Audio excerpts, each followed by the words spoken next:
Good morning, everyone. Welcome to Self Evident. It's exactly what it looks like. Today, we're going to be talking about certainty and how it's the end of reason. Is certainty the goal of philosophy or its destruction? Philosophy deals with questions and problems. We ask questions in philosophy to get a handle on what exactly we're trying to solve. So that's a big thing about philosophy is these are nebulous problems that are hard to pin down. So we actually have to make the foundation for what it is we want to talk about. We have to define our terms and we have to talk about the relevant features of whatever it is we're going to describe. And that's how we get a handle on what exactly we're trying to do. And this process is coming closer to truth, but as we believe that we're coming closer to truth, our conviction and certainty grows. And that might be antithetical to the whole enterprise of philosophy itself, because how can you be so sure? If you're so sure that you have figured something out, what happens if somebody else comes up to you with contrary information? Are you going to silo yourself into your beliefs? Or are you going to heed the reason and further your inquiry? Because philosophy has a funny way of making us have extra questions instead of coming to extra certainty. Because if-then statements often imply other things too. So, if we really think that we know the truth, then what's the point of further investigation?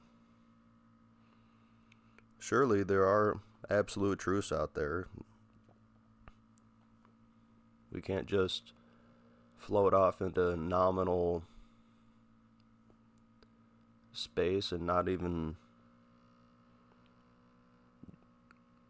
have any idea of what's going on. So there are absolute truths. But I think that there's a maladaptive attitude out there where people act so certain about so many things, yet they probably don't even know what they're talking about. And it's definitely something that I've dealt with in my life because, a certain amount of certainty is it's practical. You have to be able to take a step forward knowing that gravity is going to hold you down. You can't just sit there and think, oh no, what do I do? Do I take a step? Do I not take a step? What if I float off into space and gravity doesn't exist anymore? So there's certain, that's ridiculous, there's certain things that we need to be certain of. But philosophy is not a certain thing. And the reason why I focus on philosophy is because it actually is an avenue for wonder. And if there's no wonder, then there's really no drive to try to get down to the brass tacks and figure out what's really going on with your worldview, what you find important, what you find beautiful and good and true.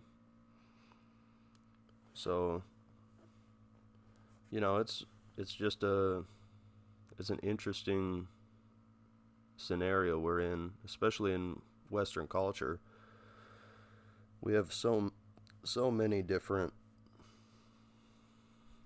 perspectives out there, and a lot of them are highly politicized, which is a whole nother topic that we can get into another time. But I think that the over certainty can just really screw somebody's whole worldview up. Now, when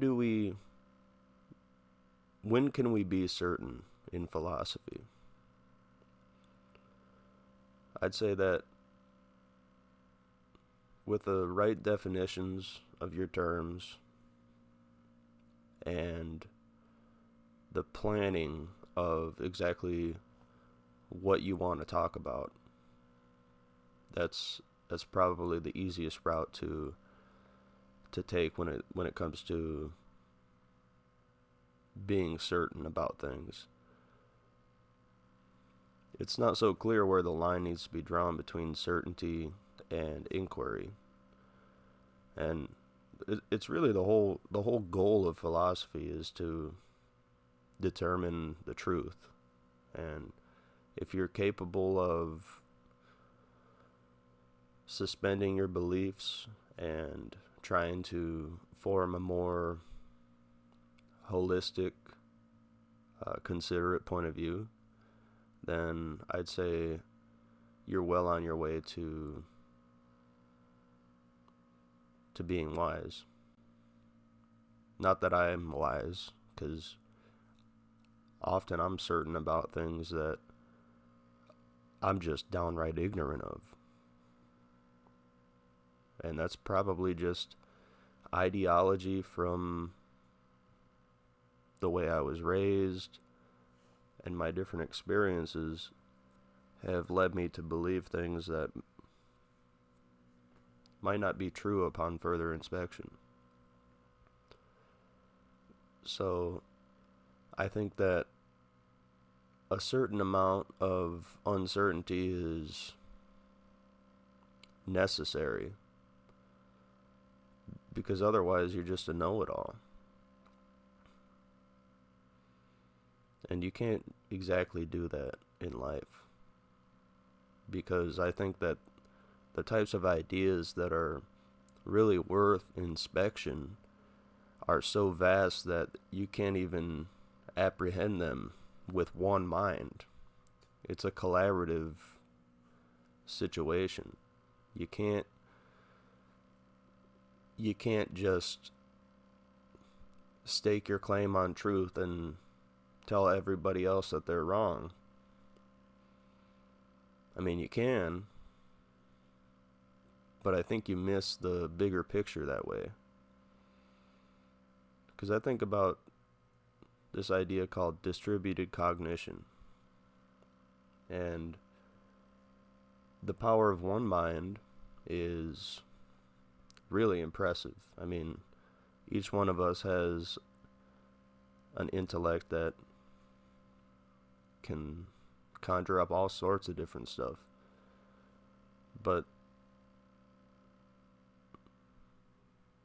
that's not really the whole picture. I mean, there's other people out there that can think of things that you never would have thought about. And yeah, that can be harmful to your ideology or your worldview, but it's helpful to the soul. It gives you a more comprehensive point of view, and you go from thinking in 2D, let's say, and you think you see, a circle, but you're only looking at something, from a 2D point of view, and along comes somebody else and they inquire a little bit deeper, and they give you depth, and now you see a sphere. This object has got properties similar to what you thought it was, but it turns out to be a whole lot more of a dense idea. And it would be wise to consider the idea that maybe you don't have it all figured out, and maybe there's people out there that would be worth talking to. And I'm going to end this short podcast today, and I just want to remind everybody that maybe it'll be worth getting a little deeper into ideas, because it'll help you out in ways that you don't even consider currently. So with that being said, hope everybody has a good day today. I'm signing out.